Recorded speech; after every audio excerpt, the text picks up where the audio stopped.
The display is one of the most important aspects of any watch, and the Galaxy Watch has 1.3 inches Super AMOLED touchscreen that is covered with a Gorilla Glass DX Plus to assure better scratch resistance. After using the watch for quite some time, I'm yet to scratch the screen. It still looks as new. The display is great for both indoor and outdoor use and is viewable even under direct sunlight. It's sharp, it has deep blacks and punchy colors. However, the star of the show is the rotating bezel. That is easily my favorite feature of this watch, as you can simply navigate through the user interface, answer or reject calls, and do a lot more without using a tiny touchscreen. I think that this bezel makes the Galaxy Watch stand out from other smartwatches on the market. A simple yet effective and fun to use feature. If you love physical keys on watches, you'll enjoy using nice and tactile buttons. The upper key takes you back and the lower button takes you home or opens up the app tray.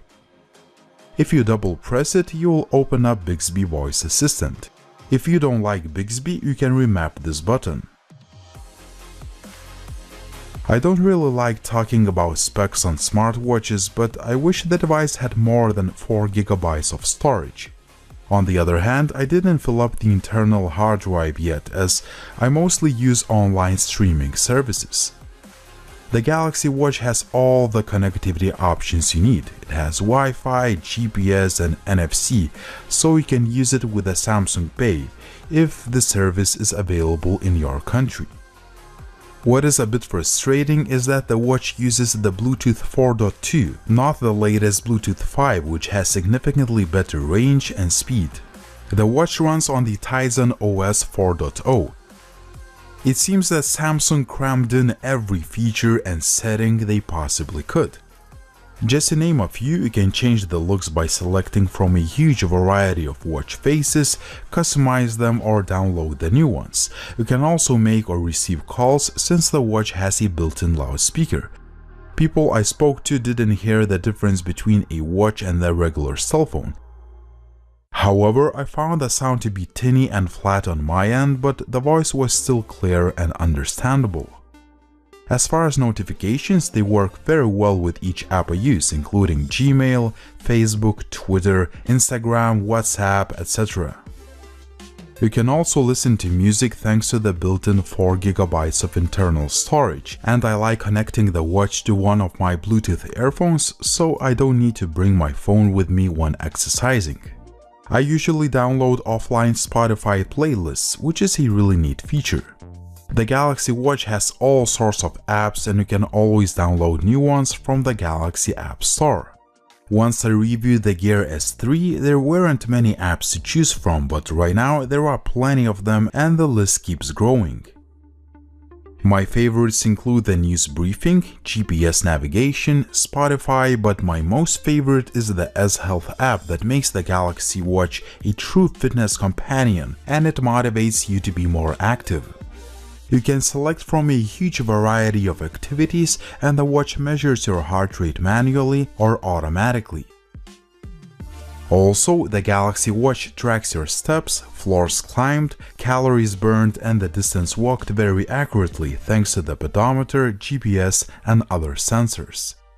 One of my favorite features of the watch is that it automatically detects workouts even if you are just walking on a fast and healthy pace. These are just a few fitness and health related features. I also like that the Tizen UI is fast and responsive all the time. The Galaxy Watch never lags or stutters and the overall performance is great. I didn't have any issue syncing the watch with my phone using the Samsung Wearable app, which works both on Android and iOS devices, including the latest iPhones. Within the app, you can find all the information about the watch, choose from a huge variety of watch faces to download, adjust a lot of different settings, send content and apps to the watch, and so on. You can also track your fitness routines in detail using the Samsung Health app. I like the interface of this application as it shows detailed stats and it syncs with the watch seamlessly. All those apps, features, and customization options are great, but if you use them all the time, you'll probably drain the battery in about 2 or 3 days.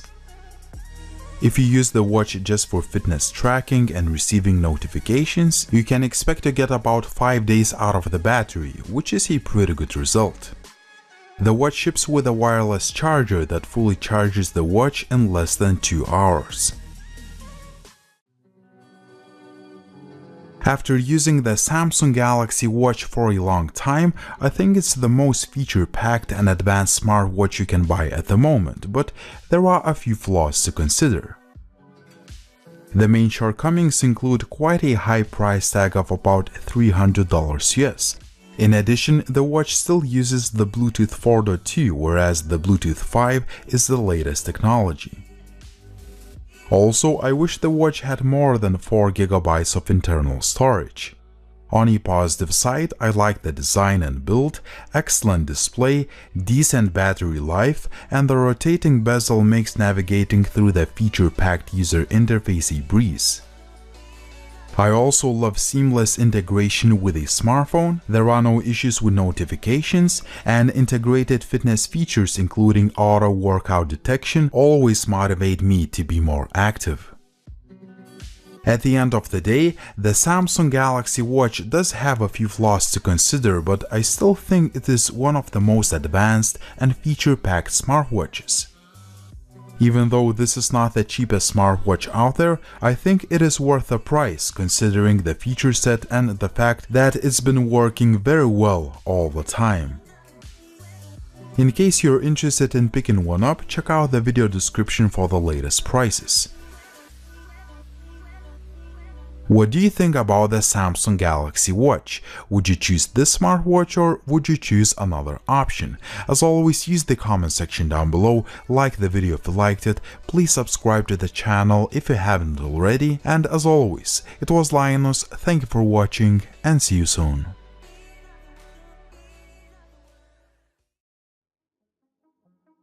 This is the Samsung Galaxy Watch, a smartwatch that I've been using for quite a long time.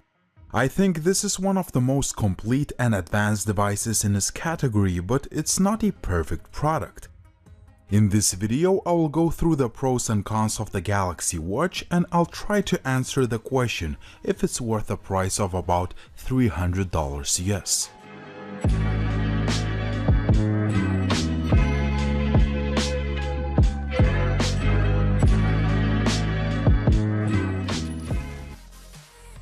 Even though this is not a fresh review, let's do a quick unboxing.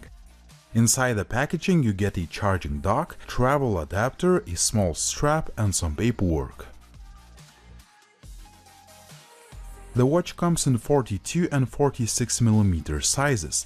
I have the larger model, which may look quite huge on my tiny wrists, but I found it to be comfortable to wear.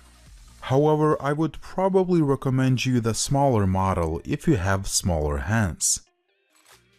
My watch is the Bluetooth only model, but there is also LTE version that can act as a standalone mobile phone. The watch is made of stainless steel, plastic, and Gorilla Glass. The device has a few minor scratches on the shell, but overall it held up really well over the time thanks to excellent build quality. The watch is 5 ADM, IP68 and MIL 810 certified, meaning that it works underwater and it is rugged enough to survive a few accidental drops. The watch uses 22mm straps and you can choose from a few silicone color options. The smaller model uses 20mm straps.